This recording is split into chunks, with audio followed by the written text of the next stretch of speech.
At the same time మీరు చూస్తే comment చేసే వాళ్ళందరూ కూడా ఎక్కువగా నెగిటివ్గా, అంటే జాబ్ రాలేదు, ఇంకా చాలా ట్రై చేశాను అయినా జాబ్స్ రావట్లేదు, ఇంటర్న్షిప్స్ రావట్లేదు, స్కిల్స్ నేర్చుకోవడానికి ట్రై చేస్తున్నాను కానీ రావట్లేదు. ఈ విధంగా నెగిటివ్ సెన్స్లో ఉంటాయి. మీకంటే హైట్ ఎక్కువ ఉంటే కంపారిజన్, మీకంటే వెయిట్ తక్కువ ఉంటే comparison. So all these different things వల్ల మీ సోషల్ అండ్ ఎకనామిక్ బ్యాక్గ్రౌండ్ వల్ల కూడా చాలాసార్లు మనుషులు బోల్డ్ అంతమంది మనకంటే తోపులు ఉంటారు, ఇంకా మనం ఆఫ్ క్యాంపస్లో సెలెక్ట్ అవ్వలేము.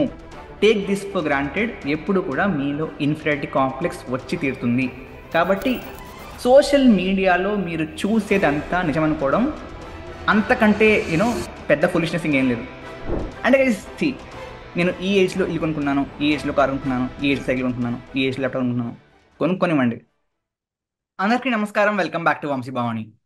మీలో ఎవరికైనా ఎప్పుడైనా మన వల్ల ఇది కాదేమో, మనం ఇది చేయలేమేమో, మనది ఐఐటి కాదు కదా, ఈ జాబ్ని ఏ విధంగా క్రాక్ చేస్తాం, ఆ కాంపిటీషన్లో అందరూ థర్డ్ ఇయర్లో ఉన్నారు, ఫస్ట్ ఇయర్ వల్ల మనం ఏం చేస్తాం, మనం ఈ చిన్న ఊరి నుంచి వచ్చాం, వాళ్ళందరూ ఎప్పటి నుంచి ఇంగ్లీష్ మీడియం చదువుతున్నారు, వాళ్ళతో కంప్లీట్ ఎలా చేస్తాం, మనకు అసలు లీడ్ కోడ్లో 10 క్వశ్చన్ కూడా రావట్లేదు, ఆడాడు 100 క్వశ్చన్ సాల్వ్ చేస్తాడు, హౌ కెన్ వీ కంపీట్? ఇటువంటి థాట్స్ వచ్చాయా? మీ క్యాపబిలిటీ మీద మీకు ఎప్పుడైనా డౌట్ వచ్చిందా? ఈ సో అండ్ సో పని మనం చేయలేమేమో అని చెప్పి అసలు ఆ పనిని స్టార్ట్ చేయకుండా ఆపేసిన సిచ్యువేషన్స్ ఉన్నాయా? ఇటువంటి క్వశ్చన్సే ఈ మధ్యన లింక్డ్ఇన్లో నా ప్రొఫైల్లో అడిగాను.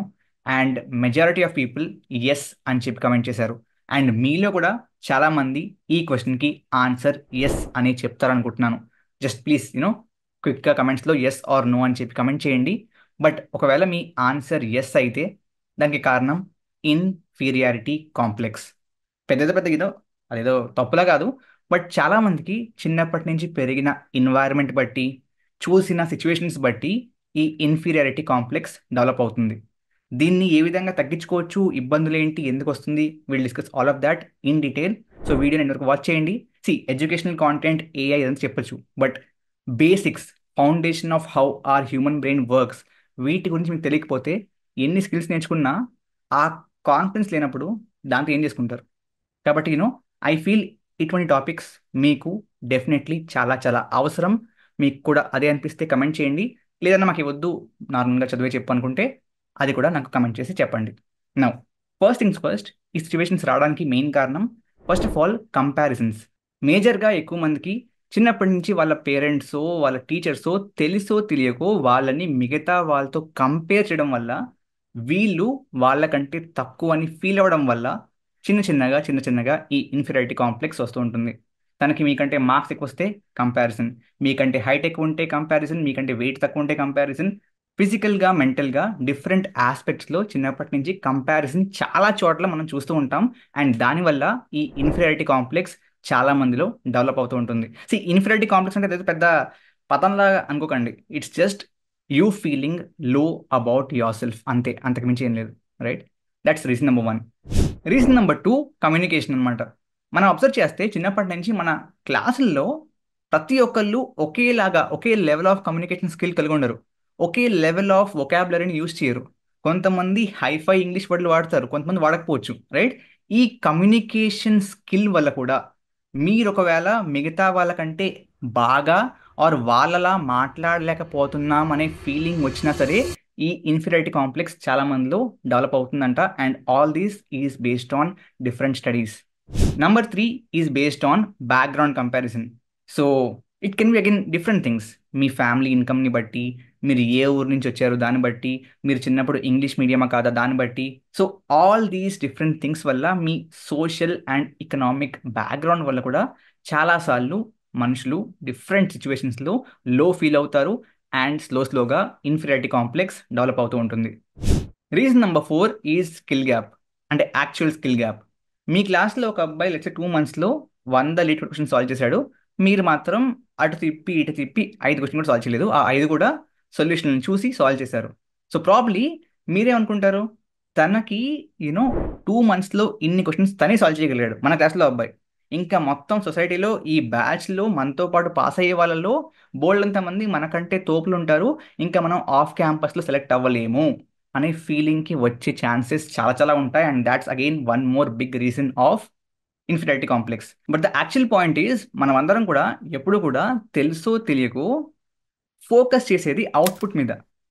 ఆ 100 క్వశ్చన్లను 2 మంత్స్లో సాల్వ్ చేస్తున్నాడంటే రోజు ఎంత టైం పెడుతున్నాడు, ఆ క్వశ్చన్స్లో ఎన్ని సొంతంగా సాల్వ్ చేశాడు, ఎన్ని హెల్ప్ తీసుకుని సాల్వ్ చేశాడు, ఈ క్వశ్చన్స్ని సాల్వ్ చేయకముందు డిఎస్ఏ ఎన్ని మంత్స్ ప్రిపేర్ అయ్యాడు, దాంట్లో ఎంత ఎఫర్ట్ పెట్టాడు, తను ప్రోగ్రామింగ్ ఏ ఏజ్లో స్టార్ట్ చేశాడు.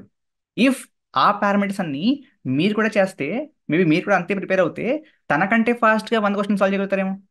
You never know, right? కాబట్టి అవుట్పుట్ని మాత్రమే చూస్తే ఎప్పుడు కూడా, see, take this for granted, ఎప్పుడు కూడా మీలో ఇన్ఫీరియారిటీ కాంప్లెక్స్ వచ్చి తీరుతుంది. కాబట్టి ఒకవేళ కంపేర్ చేసుకుందాం అనుకున్నా మిమ్మల్ని మీరు, don't compare based on output. If possible, మీకు తను తెలిసినోడే అనుకుంటే తను ఆ బ్యాక్గ్రౌండ్లో చేసిన వర్క్ ఏంటో ట్రై టు అండర్స్టాండ్ దాట్. చాలా కేసెస్లో మీకు మీ మీద లో కాన్ఫిడెన్స్ తగ్గిపోతుంది. And the final reason, most important reason these days is social media. Social మీడియాలో మీరు చూసేదంతా నిజం అనుకోవడం అంతకంటే పెద్ద ఫులిష్నెస్ ఇంకేం లేదు. మీరు చూసేదంతా 80% ఆఫ్ ఇట్ ఈజ్ అబద్ధం, కంప్లీట్ అబద్ధం, రైట్? ఇంకా చెప్పాలంటే యూట్యూబ్ లాంగ్ ఫార్మాట్ వీడియోస్లో చాలామంది ఎక్స్పీరియన్స్ని జెన్యున్గా షేర్ చేస్తారు. ఈ షార్ట్ ఫార్మాట్ 30 సెకండ్ల కంటెంట్లో అంతా సుత్తే. Most of it is like absolutely shit, right? వాళ్ళు చెప్పేదంతా అబద్ధమే. నోట్ క్వశ్చన్ మాట్లాడుతున్నారు ఈ మధ్యన అయితే ఐటీ జాబ్స్ గురించి జనం. కాబట్టి సోషల్ మీడియాని ఎంత తక్కువ ఫోకస్ చేస్తే అంత బెటర్. మీకు ఏదైనా నాలెడ్జ్ వస్తుంది, ఎంటర్టైన్మెంట్ వస్తుంది, కామెడీ వస్తుంది, టైంపాస్ అవుతుంది, యూజ్ ఇట్. బట్ దాని నుంచి ఇన్స్పైర్, ఇన్ఫ్లుయెన్స్ ఇటువంటి పెద్ద పెద్ద పనులు చేయకండి, రైట్? సి, మీరు ఒకటి చూస్తే, ఒక ప్యాటర్న్ చూస్తే, సోషల్ మీడియాలో పోస్ట్ చేసే వాళ్ళందరూ కూడా వాళ్ళ సక్సెస్ స్టోరీస్నే పోస్ట్ చేస్తారు. ఎవడు కూడా, అంటే రేర్గా ఫెయిల్యూర్ స్టోరీని పోస్ట్ చేస్తాడు. ఆ ఫెయిల్యూర్ స్టోరీని పోస్ట్ చేసిన ఐదర్ లాస్ట్లో ఇదంతా అయ్యాక కూడా నేను ఇది పీకాను అని చెప్పి ఒక సక్సెస్ని పిక్ చేస్తాడు, లేదా ఆ ఫెయిల్యూర్ని అమ్మి తన అప్కమింగ్ జర్నీని పిక్ చేస్తాడు, రైట్? పోస్ట్ చేసే వాళ్ళందరూ కూడా. అట్ ద సేమ్ టైం మీరు చూస్తే కమెంట్ చేసే వాళ్ళందరూ కూడా ఎక్కువగా నెగిటివ్గా, అంటే జాబ్ రాలేదు ఇంకా, చాలా ట్రై చేశాను అయినా జాబ్స్ రావట్లేదు, ఇంటర్న్షిప్స్ రావట్లేదు, స్కిల్స్ నేర్చుకోవడానికి ట్రై చేస్తున్నాను కానీ రావట్లేదు, ఈ విధంగా నెగిటివ్ సెన్స్లో ఉంటాయి. పోస్ట్ చేసే వాళ్ళందరూ కూడా సక్సెస్ని పోస్ట్ చేస్తారు, కమెంట్ చేసే వాళ్ళందరూ కూడా ఫెయిల్యూర్ని కమెంట్ చేస్తారు. బట్ ద ట్రూత్ ఈస్, రెండు నిజం కాదు. ఆ పోస్ట్ చేసే వాళ్ళలో సగం మందికి ఆ సక్సెస్ స్టోరీస్ కంటే పెద్ద ఫెయిల్యూర్స్ ఉంటాయి, బట్ చెప్పరు. చాలా మంది కమెంట్ చేసేది ఏంటి అన్న, జాబ్స్ రావట్లేదు అన్న, జాబ్స్ ఓపెనింగ్స్ లేవు, ఇదే కదా. మీరు కమెంట్స్ ఓపెన్ చేస్తే ఇవే ఉంటాయి. బట్ ద పాయింట్ ఈస్, నిజంగా జాబ్ వచ్చినోడు వచ్చి కమెంట్ చేయడు నాకు జాబ్ వచ్చిందని చెప్పి. He'll do his work. So మీరు సోషల్ మీడియా చూసేదంతా కూడా నిజం కాదు, ఇట్స్ పార్షియలీ ట్రూ అంతే.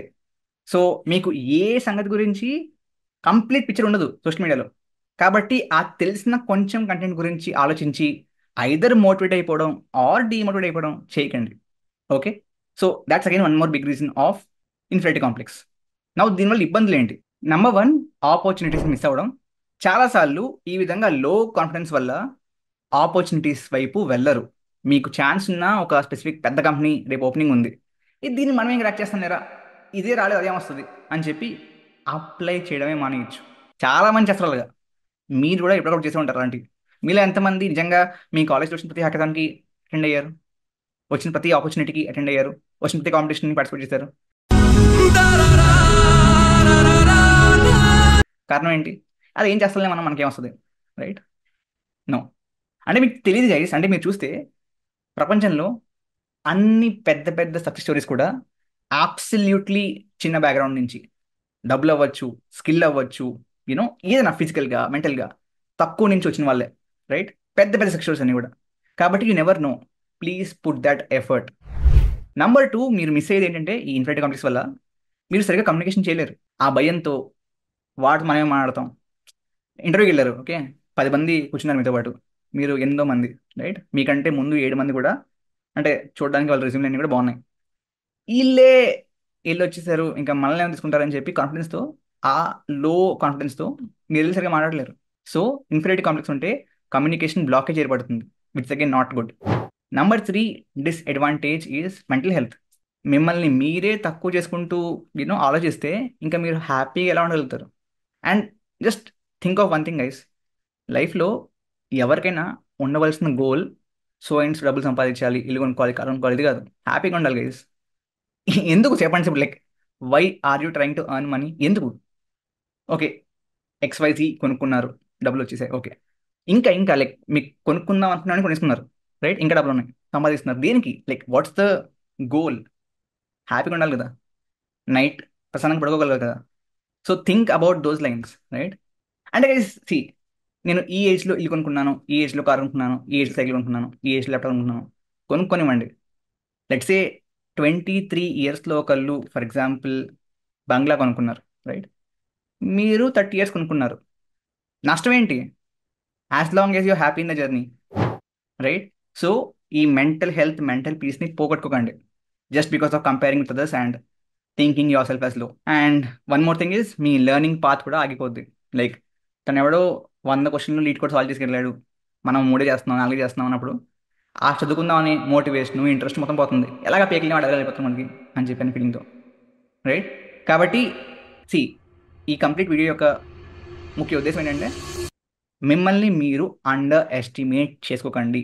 మిమ్మల్ని మీరు మిగతా వాళ్ళు వేరే వాళ్ళతో కంపేర్ చేసుకోవడం వల్ల మనం అది పీక్లేమేమో, మనం అది చేయలేమేమో అనే ఫీలింగ్తో ఆగిపోకండి, రైట్? ఏ ఆపర్చునిటీని కూడా నేను అది చేయలేనేమో అనే ఫీలింగ్తో దూరం చేసుకోకండి. అనేసి లైక్ ఈ మనకి ఆ రోజులు మళ్ళీ రావని చెప్పి పాట వింటూ ఉంటే we have that nostalgic feeling కదా. Nostalgia is a great emotion. అంటే మన ప్రీవియస్ విషయాల గురించి ఆలోచించుకున్నప్పుడు వచ్చే ఆ ఫీలింగ్, ఆ nostalgia is great emotion. But nostalgia కంటే పవర్ఫుల్ ఎమోషన్, మిమ్మల్ని బ్రేక్ డౌన్ చేయగలిగే ఎమోషన్ ఈజ్ రిగ్రెట్. కాబట్టి ఇవాళ చేయగలిగింది చేయక, ఆర్ చేయకూడనిది చేసి, తర్వాత ఫ్యూచర్లో దీని గురించి ఆలోచించినప్పుడు ఒక పాజిటివ్ ఫీలింగ్ రావాలి, కానీ రిగ్రెట్ ఫీలింగ్ రాకూడదు. So think about that. Okay. So ఈ వీడియో మోటివేషన్ వీడియో కానే కాదు. అంటే చూస్తున్నాను గైస్, నేను సోషల్ మీడియాలో కమెంట్స్లో ఈ కంపారిజన్ బాగా పెరిగిపోయింది. అంటే ఉంటుంది కూడా, అంటే మీరు ఒకటి చూస్తున్నారు మీ ఏజ్ వాడే, బట్ ఆడు ఏదో చేస్తున్నాడు మీకంటే ఎక్కువగా. కంపారిజన్ ఉంటుంది, మనం ఏం చేయట్లేదని. బట్ అది మీ బ్రెయిన్లో సెట్ అవనివ్వకండి. చూడండి, లైక్ ఓకే సర్లే అని చెప్పి ముందుకెళ్ళిపోండి అంతే. ఓకేనా? Great. Thank you very much. జై హింద్, జై భారత్.